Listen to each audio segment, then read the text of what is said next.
सभी पत्रकार बंधुओं को मेरा सादर प्रणाम।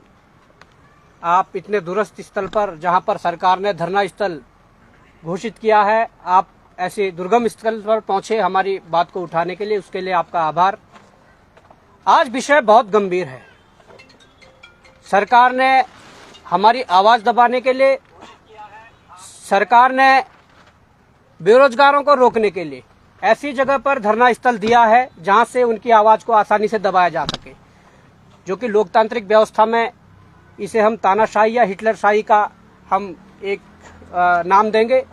परंतु आज जो बात मैं आप सबके सामने रखने जा रहा हूं, मुझे बड़ा कष्ट हो रहा है ये बात रखने में, मुझे बड़ा दुख हो रहा है, मेरा मन बहुत दुखी है कि जिन मांगों को लेकर उत्तराखंड बेरोजगार संघ आंदोलनरत है, जिन मांगों को लेकर बेरोजगार संघ चिल्ला चिल्ला के सड़क में चिल्ला रहा है, कभी विधानसभा के बाहर जा रहा है, कभी मुख्यमंत्री आवास जा रहा है, कभी सचिवालय जा रहा है, कभी प्रदेश के अन्य जिलों में जाकर अपने छात्रों को समझा रहा है, अभिभावकों को समझा रहा है। हमारे जो नेतागण हैं, जो छात्रों की बात को समझते हैं, कभी उनके पास अपनी गुहार ले जा रहे हैं कि हमारे साथ क्या हो रहा है।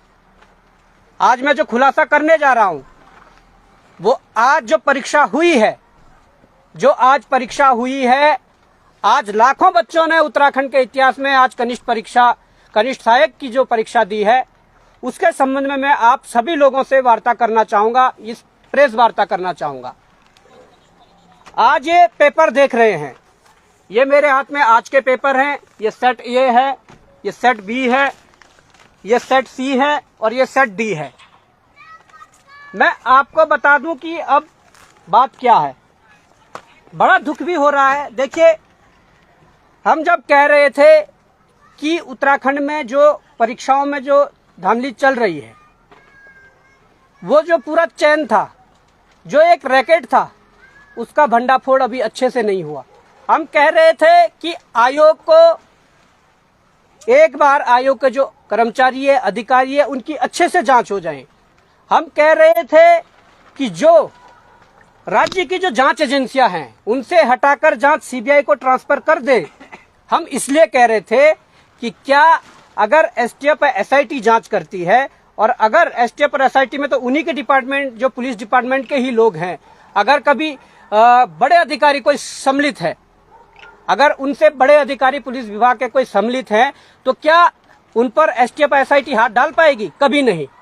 जो बड़ी परीक्षाएं हैं, पीसीएस और एई जैसी परीक्षाएं, उन पर जो बाहरी जो प्रदेश के लोग हैं, जिन्होंने उस पर इन्वेस्ट किया है, जिन्होंने पेपर खरीदने के लिए जो धन दिया है, क्या एसआईटी और एसटीएफ उन पे हाथ डाल पा रही है? नहीं डाल पा रही है। इसलिए यह जरूरी था कि सीबीआई हो, और पूरे आयोग की सीबीआई हो। वहां अध्यक्ष से लेकर सचिव से लेकर वहां जितना स्टाफ है, सबकी सीबीआई जांच हो। अब मैं खुलासा करने जा रहा हूं, मैं आपको ये बात बताना जा रहा हूं कि पहले तो जो सील के मामले हैं, कई सेंटरों पे कई ऐसे मामले सामने आए जहां पर पेपरों में सील नहीं थी। कई जगहों पर सेम पटवारी वाला मामला सामने आया है, जहां पर सील तो थी, परंतु जो पहली 2 सील पेपर में लगाई गई थी, वो दोनों सीलें टूटी हुई थी, उसके ऊपर एक्स्ट्रा 2 सीलें लगाई गई थी, जिसका एग्जाम्पल हमारे पास ये भी है। अगर आप जूम करके दिखाओगे तो इसके अंदर एक दूसरी सील लगी हुई थी जो तोड़ी गई थी बाद में। ये देहरादून का मामला है। परंतु सील वाला मैटर छोड़ के, या आप ये जो संख्या देख रहे हैं, प्रश्न पत्रिका जो क्रमांक है, वो क्रमांक और जो ओएमआर का क्रमांक होता है, वो सेम होता है। कई जगहों से अभी शिकायत मिली है कि यहाँ पर ये क्रमांक भी ओएमआर और प्रश्न पत्र में अलग अलग थी।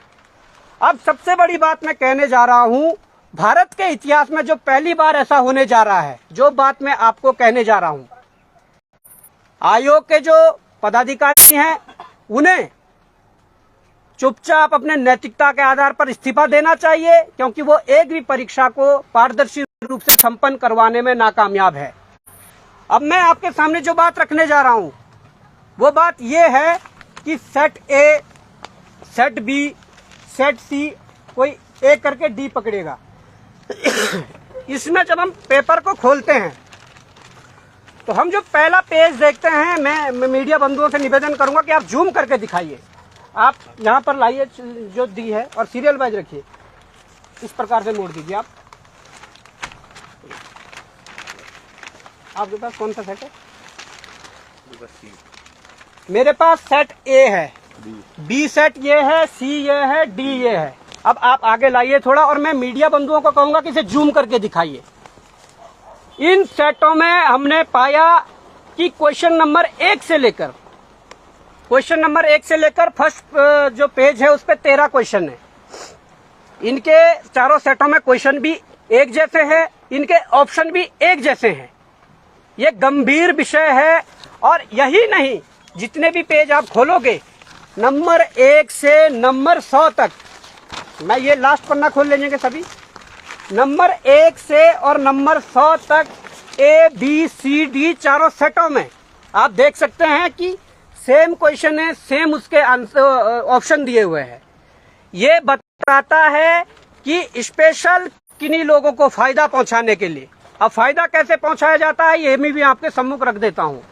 फायदा ऐसा पहुंचाया जाता है कि जिन लोगों ने कभी पेपर में सिल्क के साथ छेड़छाड़ करके या उसकी उत्तर कुंजी को हासिल करके अपने बंदों को जिनसे पैसा लिया होगा, उनको एक छोटी सी पर्ची में 1 से 100 क्वेश्चन के ऑप्शन दे देते हैं कि क्वेश्चन 1 का डी है, बी का बी है, सी का ए है। इस प्रकार से 100 देते हैं, बोलते हैं कि तुम्हारे पास चारों में से कोई भी सेट आ जाए, तुम ये लगा के आ जाना और फिर तुम्हारा पास होना कंफर्म है। यही ये दर्शाता है। अगर ये 4 सेट बनाने थे, आपने 1 से लेकर 100 तक क्यों इन क्वेश्चनों को सेम रखा? 1 से लेकर 100 तक क्यों ऑप्शनों को सेम रखा? ये बड़ा सवाल होता है। और ये बड़ा सवाल इसलिए भी होता है, प्रदेश का युवा चिल्ला रहा है कि जांच करिए फिर हम परीक्षा देंगे। प्रदेश का युवा त्रस्त है। ये लोग जो है वो मानसिक शोषण कर रहे हैं। प्रदेश के युवा ने तो आज देख लिया है कि तुम्हारी परीक्षा करवाने की तरीका क्या है। मैं आरोप लगा रहा हूं, हमारे पास सूचना है कि पटवारी का जो दोबारा पेपर हुआ वो पेपर बाहर था।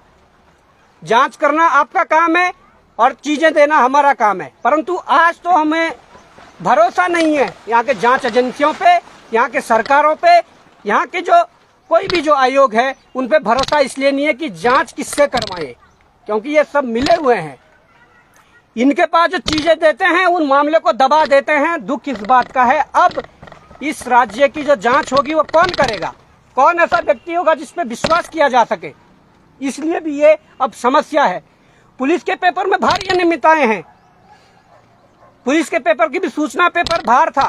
फिजिकल में जो नंबर बढ़ाए सो तो बढ़ाइए, परंतु उसकी जांच कौन करेगा? मैंने वही कहा था कि एसटीएफ एसआईटी जांच कर रही है। अगर उनके ही बड़े आला अधिकारी अगर पुलिस के परीक्षा में सम्मिलित हो तो क्या उन तक वो हाथ पहुंचा पाएंगे? क्या उन तक वो हाथ डाल पाएंगे? कभी नहीं। इसलिए मैं कहना चाहता हूं प्रदेश के अभिभावकों से, ये आपके सामने सब साक्ष्य हैं। हम कोई हवा में बात नहीं कर रहे, हम साक्ष्यों के साथ बात कर रहे हैं।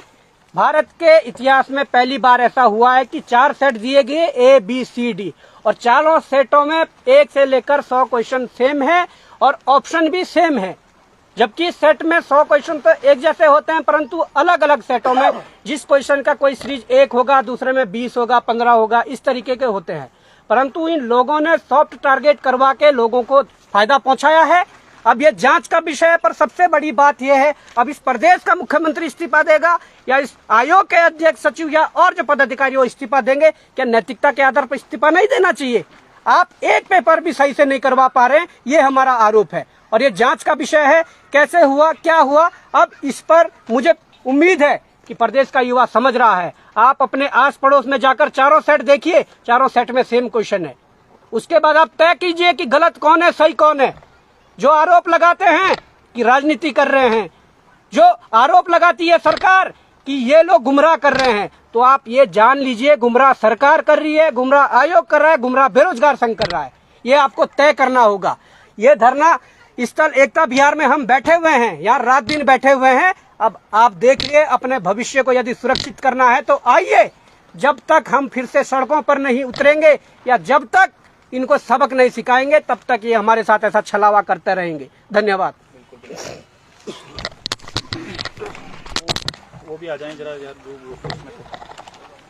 तो ये एक मामला आपने देखा अभी, और ये तो बड़ा ही संगीन मामला ये है। ये भी है क्योंकि कनिष्ठ सहायक का आज पेपर होता है और चारों सेट एक जैसे। वाकई में जो उत्तराखंड के इतिहास में शायद पहला हुआ होगा। मैं उम्मीद थी कि जितने युवा सड़कों पर उतरे थे तो हो सकता था कि उसके बाद शायद सरकार जागती। हालांकि नए नए नियम जरूर निकाल रही है, वो नियम भी छात्रों के ऊपर ही लागू हो रहे हैं। आज बहुत बड़ा खुलासा बॉबी पवार द्वारा किया गया है। कनिष्ठ सहायक जो आज ही उसका एग्जाम हुआ है, ये देखिएगा बॉबी भाई, आयोग के संज्ञान में डाला है मामला। अभी तक कब आपके पास ये आया, किस तरीके से, क्यों बनाया गया है ये? हमारे पास जैसे ही मामला आया, हमारे जो सचिव साहब है कठेत जी, उन्होंने आयोग के सचिव को संपर्क किया। आयोग के सचिव ने कॉल उठाया और उन्होंने बात की।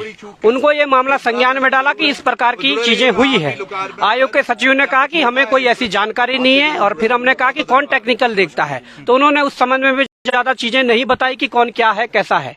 तो हमने उनके संज्ञान में मामला डाला है। परंतु हम पढ़ने लिखने वाले छात्र हैं, हमने भी परीक्षाएं दी है, हमें भी पता है कि परीक्षाएं कैसे करवाते हैं, परीक्षाएं कैसे होती है। और जो ये सेट है, हमने भी परीक्षाएं दी है। ये कोई स्कूल के एग्जाम नहीं चल रहे हैं, ये नौकरी के लिए परीक्षाएं चल रही है। और सेट अगर आपने एक जैसे ही प्रश्न देने थे 1 से 100 तक, प्रश्न तो 100 एक जैसे ही होते चारों सेट में, परंतु अगर सीरियल वाइज 1 से 100 तक वही देना था तो आपने सेट बना के क्या किया?